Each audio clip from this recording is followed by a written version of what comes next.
लेकिन अब चूंकि भाजपा और बसपा का आपस में जो गठबंधन था, आपस में अंदरूनी जो गठबंधन था, दोनों मिल के जो लड़े हैं चुनाव, उसने नुकसान पहुंचाया। ये सच है कि शाक्य सैनिक कुशवाहा मौर्य समाज का जितना वोट ट्रांसफर होना चाहिए था, जितनी नाराजगी थी और जितना हम लोगों को समर्थन था, उतना वोट ट्रांसफर नहीं हुआ, उसका आधा भी ट्रांसफर नहीं हुआ। उसके पीछे समाजवादी पार्टी प्रत्याशियों की भी थोड़ी सी लापरवाही रही। तो स्वामी प्रसाद मौर्य का आने से आश्वस्त हो गए, स्वामी प्रसाद मौर्य हमारे साथ हैं और वोट मिल जाएगा।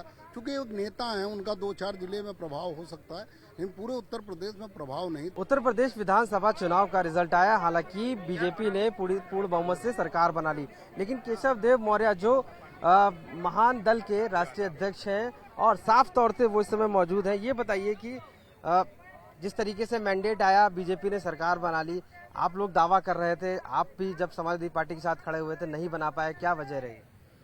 देखिए, जनता ने हमें खूब वोट दिया और आप देखें तो समाजवादी पार्टी का स्थापना के बाद सबसे ज़्यादा वोट इस बार मिला। इससे ज़्यादा वोट समाजवादी पार्टी को कभी नहीं मिला। 2.5 गुना हमारी सीटें भी बढ़ी और बहुत ज़बरदस्त वोट बैंक भी बढ़ा। लेकिन अब चूंकि भाजपा और बसपा का आपस में जो गठबंधन था, आपस में अंदरूनी जो गठबंधन था, दोनों मिल के जो लड़े हैं चुनाव, उसने नुकसान पहुंचाया। नहीं, आप चूंकि आप ओबीसी वोट था, चाहे आप ऐसा लगता है कि वो डाइवर्ट नहीं हो पाया चूंकि आप लोग थे, यहाँ पर मौर्य जी थे साथ में, उसके बावजूद भी क्या वजह रही? चूंकि एक तरफ लग रहा था कि समाजवादी पार्टी सरकार बनाएगी, लेकिन उस स्टेज पे नहीं पहुंच पाई वोट। ये सच है कि शाक्य सैनिक कुशवाहा मौर्य समाज का जितना वोट ट्रांसफर होना चाहिए था, जितनी नाराजगी थी और जितना हम लोगों को समर्थन था, उतना वोट ट्रांसफर नहीं हुआ, उसका आधा भी ट्रांसफर नहीं हुआ। उसके पीछे समाजवादी पार्टी प्रत्याशियों की भी थोड़ी सी लापरवाही रही। मैं लगातार कहता रहा समाजवादी पार्टी के प्रत्याशियों से कि आप रैली कराओ, आप हमारे कार्यकर्ताओं को इस्तेमाल करो, लेकिन उन्होंने इसलिए नहीं इस्तेमाल किया कि चूंकि वो स्वामी प्रसाद मौर्य का आने से आश्वस्त हो गए, स्वामी प्रसाद मौर्य हमारे साथ हैं और वोट मिल जाएगा। क्योंकि एक नेता हैं, उनका 2-4 जिले में प्रभाव हो सकता है, लेकिन पूरे उत्तर प्रदेश में प्रभाव नहीं था। लेकिन महान दल का संगठन नीचे था, उसका इस्तेमाल समाजवादी पार्टी के प्रत्याशियों ने नहीं किया और मेरी उस दौरान इतना व्यस्तता होने के कारण अखिलेश यादव जी से मुलाकात नहीं हो पाई, वो गलती हुई। लेकिन आपके परिवार से भी बेटा और आपकी पत्नी भी चुनाव लड़ रही थी, लेकिन वो नहीं जीत पाए, और उधर आपका जो मौर्य जी है वो भी नहीं जीत पाए।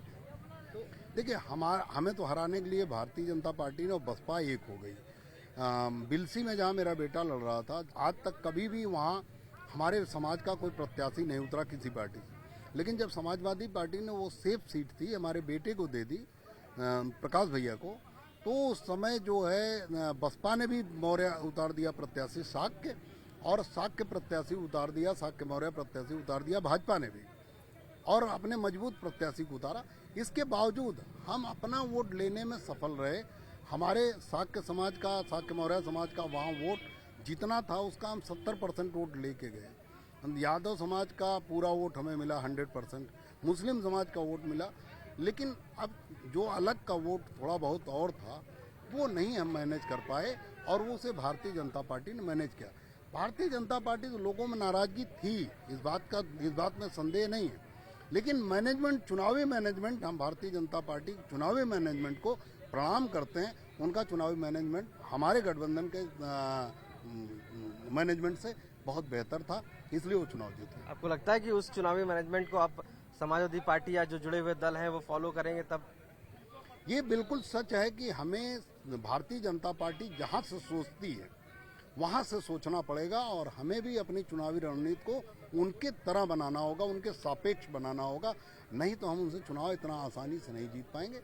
वो किस स्तर तक जा सकते हैं चुनाव में, किस स्तर तक बेईमानी कर सकते हैं, किस स्तर तक पैसे का इस्तेमाल कर सकते हैं, किस स्तर तक शराब बांट सकते हैं, ये इस चुनाव में देखने को मिला। एक बुलडोजर फैक्टर भी आ रहा है कि बुलडोजर की वजह से काफ़ी जो है वोट कन्वर्ट हुआ। लोगों की सोच थी कि माफियाओं के खिलाफ बुलडोजर चलाया गया, उसके बाद सरकार वही चाहते थे, और हमेशा योगी जी भी जो चीफ मिनिस्टर हैं इस समय, उन्होंने भी यही कहा। क्या कहेंगे उसके लिए? देखिए, बुलडोजर का अगर बुलडोजर सही चलता तो हम भी उनका समर्थन करते हैं। बुलडोजर किसानों पे गाड़ी चढ़ाई गई तो बुलडोजर नहीं चढ़ा, तब बुलडोजर कहाँ किसके पिछवाड़े खड़ा हो गया था। जब धनंजय सिंह क्रिकेट खेल रहे हैं इनामी, तब बुलडोजर का इस्तेमाल नहीं होता। आज डकैती हुई है, अभी सरकार नहीं बनी, कल वोट पड़ा और अराजकता शुरू हो गई। आगरा में बाह विधानसभा में डकैती हुई, माँ बेटी को ऊपर से घर में से आके डकैतों ने उसको मार दिया जान से और घर में डकैती हुई। ये लॉ एंड ऑर्डर है इनका, योगी जी का। कोरोना काल में स्कूल नहीं खुले, लेकिन कुंभ मेले का स्नान खूब चला। कुंभ मेला कराओ, कोई इतराज नहीं, लेकिन स्कूल खोलने में क्या दिक्कत है। कुंभ मेले में बच्चे नहाते हैं तो कोरोना नहीं पकड़ता, लेकिन जब वही बच्चे स्कूल जाते हैं तो कोरोना पकड़ता। शराब की दुकान खुले रहे, कोरोना नहीं फैलता। तो कुल मिला के बातें कहने की जरूरत नहीं है। हमें चुनावी मैनेजमेंट को अपना दुरुस्त करना होगा। जनता हमारे साथ थी और जनता समाजवादी पार्टी की सरकार चाहती थी, अखिलेश यादव जी को चाहती थी। नहीं तो इतना वोट जितना मिला उतना वोट ना मिलता। हम 1,48,000 वोट पाकर हार गए। ये कोई सोच सकता है कोई 1,48,000 वोट पाकर भी हार सकता है?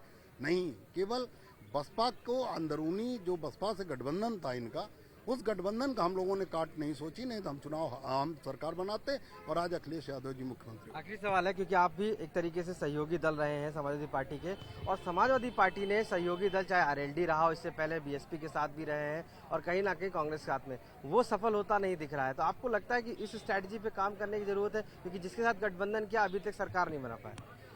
देखिए, गठबंधन अखिलेश यादव जी ने किसी के साथ न तोड़ा नहीं, बसपा के साथ था, बहन जी ने स्वयं तोड़ा। गठबंधन बनते हैं, स्ट्रेटजी बनती है, हार जाती है, नुकसान हो जाता है, चलता रहता है, और ये कोई बहुत बड़ा मुद्दा नहीं। हाँ, ये है कि जो रणनीति हमें गठबंधन के साथियों को वोट लेने के लिए बनानी चाहिए थी, वो शायद नहीं बन पाई, और जो गठबंधन का वोट जितना आना चाहिए था उतना, मैं स्वयं महान दल का राष्ट्रीय अध्यक्ष मानने के नाते स्वीकार करता हूं कि जितना वोट हम दिला सकते थे समाजवादी पार्टी को, उसका आधा भी नहीं दिला पाए हम। साक्य सैनिक कुशवाहा मौर्य समाज का जितना वोट मिलना चाहिए था उतना नहीं मिला। इसलिए नहीं मिला कि समाजवादी पार्टी के प्रत्याशियों ने स्वामी प्रसाद मौर्य का आने के बाद ओवर कॉन्फिडेंस हो गए कि अब तो वोट हमें मिल ही जाएगा, हमें जरूरत नहीं। अगर महान दल का पूरी तरह से इस्तेमाल हुआ तो रिजल्ट कुछ और होता। तो अब क्या फाइनल बात हुई आज आपसे, क्या तैयारी आगे की है? क्योंकि अब तो कुछ पिक्चर साफ हो पाई, अभी तक क्या करना है क्या नहीं, क्या स्ट्रैटेजी? पिक्चर साफ है, महान दल और समाजवादी पार्टी गठबंधन आगे भी चलेगा, और हम लोग इससे बेहतर रणनीति बनाकर इस बार ऐसा काम करेंगे जिससे अधिक से अधिक वोट समाजवादी पार्टी गठबंधन के साथ जाए और पूरा वोट लेकर हम लोकसभा में अधिक से अधिक सीटें निकाल सकें। Thank you. बहुत बहुत धन्यवाद। तो केशव देव मौर्य साफ तौर से मानना है कि जिस तरीके से ओबीसी वोट तो मिला, लेकिन केशव देव मौर्य का मानना यह भी है कि अब जमीन पर काम करेंगे और समाजवादी पार्टी के साथ गठबंधन बना के रखेंगे और सही से जनता के साथ खड़े रहेंगे, और जल्द ही उनको फिर अगली तैयारी करके कहीं ना कहीं फिर से अखिलेश यादव को उत्तर प्रदेश के लिए तैयार करेंगे। लखनऊ से कैमरा पर्सन संजय सिंह के साथ आशीष श्रीवास्तव।